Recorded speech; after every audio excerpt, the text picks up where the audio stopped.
Focus अब करते हैं प्रेस्टीज एस्टेट्स पर, क्योंकि सीएलएसए की इस पर रिपोर्ट निकल कर आई है। क्या कुछ कहा गया है इस रिपोर्ट में, कैसा इंपैक्ट दिख सकता है, वरुण से समझ लेते हैं। वरुण बताइए।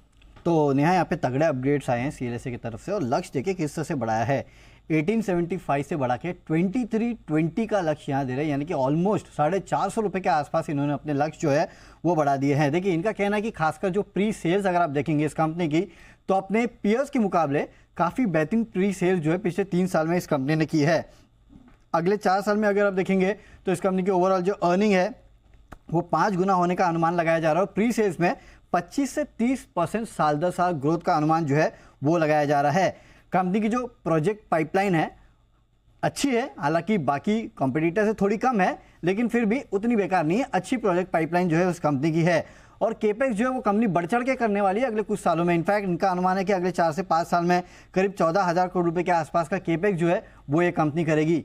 नेट डेट थोड़ी बड़ी हुई है, लेकिन इनका कहना है कि FY27 के बाद अगर आप देखेंगे तो इस कंपनी की जो ओवरऑल नेट डेट है वो रिड्यूस होने वाली है और कैश फ्लो अच्छा जनरेट करती है कंपनी, जो कि इस कंपनी की केपेक्स को सपोर्ट करेगी और इसी के चलते आगे चल के इस कंपनी का जो नेट डेट है वो भी कम होता हुआ नजर आएगा। इनफैक्ट इनका कहना है कि इन्होंने अपना FY25 से 27 का जो अर्निंग्स एस्टिमेट है उसको भी करीब 8.5% के आसपास बढ़ा दिया है। सिर्फ ये नहीं, इनका कहना है कि जो होटल कारोबार है इस कंपनी का, उसमें कंपनी विनिवेश करेगी और उसका भी बड़ा फायदा जो है कंपनी को मिलेगा। और अगर आप इस कंपनी के जो होटल कारोबार के कॉम्पिटिटर्स देखेंगे तो वहाँ पे ग्रोथ काफ़ी अच्छी हो रही है, इसके लिए वैल्यूएशंस काफ़ी अच्छे मिलने का अनुमान लगाया जा रहा है उस कारोबार में भी।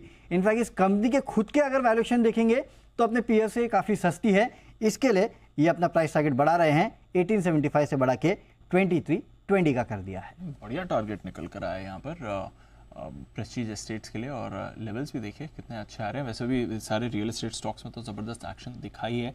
एक बार इसके चार्ट पर भी राय ले लेते हैं। सुदीप जी, एक बार प्रेस्टीज एस्टेट्स का चार्ट देखेंगे सर।